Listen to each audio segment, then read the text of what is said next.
जय श्री कृष्णा। प्रिय दर्शकों, आप सभी का स्वागत है हमारे इस YouTube चैनल पर।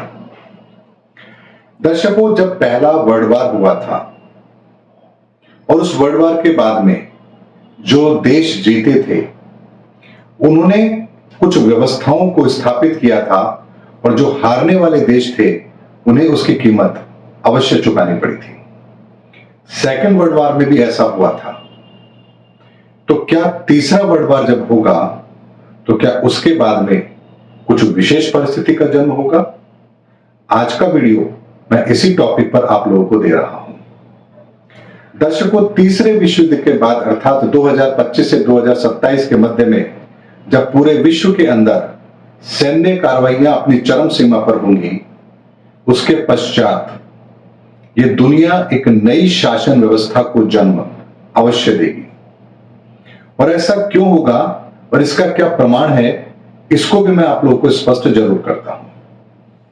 दर्शकों, आप लोगों को ध्यान होगा कि जब महाभारत काल के अंदर भी जब युद्ध समाप्त हुआ था तो उसके बाद एक अश्वमेध यज्ञ होता है और उस समय के जितने भी शासन होते हैं, यानी शासन या राज्य, और उस समय के जितने भी राज्य थे वो सभी किसी एक विचारधारा पर केंद्रित होते हैं और एक तो संयुक्त शासन की विचारधारा का जन्म होता है। भगवान राम ने भी रावण को मारने के पश्चात अश्वमेध यज्ञ का आयोजन किया था और उसके पश्चात भी पूरे भारत के अंदर एक शासन व्यवस्था का जन्म हुआ था जिसे हम राम राज्य के नाम से जानते हैं। ठीक ऐसी ही परिस्थिति का निर्माण इस महाविनाश के बाद भी होगा जब पूरे विश्व के अंदर एक नई शासन व्यवस्था का जन्म होगा।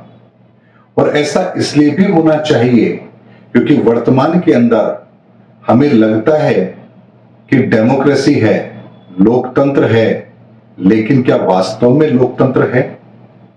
अगर लोकतंत्र है तो फिर रशिया को कोई क्यों नहीं रोक पा रहा? चाइना के लोग शी जिनपिंग की नीतियों का विरोध करने पर क्यों मजबूर हो रहे हैं? अमेरिका का राष्ट्रपति अमेरिका को पहले के मुकाबले इतना पीछे ले जा चुके हैं, इसका खामियाजा अमेरिका भुगत रहा है। और भारत के संदर्भ में भी अगर मैं कहूं तो बहुत से लोग नरेंद्र मोदी जी को लेकर के आलोचना करते हैं कि उनके शासनकाल के अंदर भारत के अंदर एक तरीके से तानाशाही हो रही है। ये कितना सही है, कितना गलत है, इसका निर्णय आप सबको अपने विवेक के आधार पर करना है। लेकिन कहीं ना कहीं डेमोक्रेसी के अंदर भी एक ऐसी परिस्थिति का निर्माण एक समय के बाद होता है जब शीर्ष नेतृत्व अपनी इच्छाओं के अनुसार पूरे देश को एक दिशा में ले जाने का प्रयास करते हैं। और यदि शीर्ष नेतृत्व की दिशा ठीक है तो वह राष्ट्र तरक्की करता है, और यदि शीर्ष नेतृत्व हठधर्मिता अपना ले तो वो देश विनाश की ओर भी चला जाता है। और ऐसा ही हम 2-3 देशों के अंदर देख भी रहे हैं जहां रशिया ने यूक्रेन के साथ युद्ध करके एक महाविनाशकारी लीला को जन्म दिया है, तो दूसरी तरफ चाइना के अंदर शी जिनपिंग ऐसी नीतियों को लागू कर रहे हैं जिसके कारण से उसके ही अपने देश के अंदर अर्थव्यवस्था खतरे में पड़ रही है। तीसरी तरफ पाकिस्तान है, वहां की आवाम भी जो चाहती है, वहां के तानाशाही लोग, शासन में बैठे हुए लोग उस तरह की व्यवस्थाओं को जन्म दे रहे हैं जो कहीं ना कहीं पाकिस्तान को बहुत पीछे धकेल रही है। और ऐसे में जब महाविनाश होगा तो उसके बाद एक नई विचारधारा का जन्म भी होगा, एक नई शासन व्यवस्था का जन्म भी होगा, और वो वर्तमान की व्यवस्था से बेहतर हो इसकी व्यवस्था बनेगी।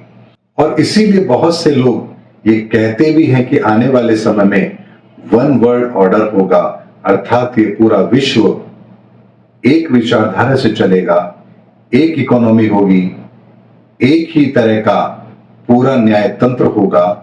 ऐसे विश्व की ओर हम अग्रसर हो रहे हैं।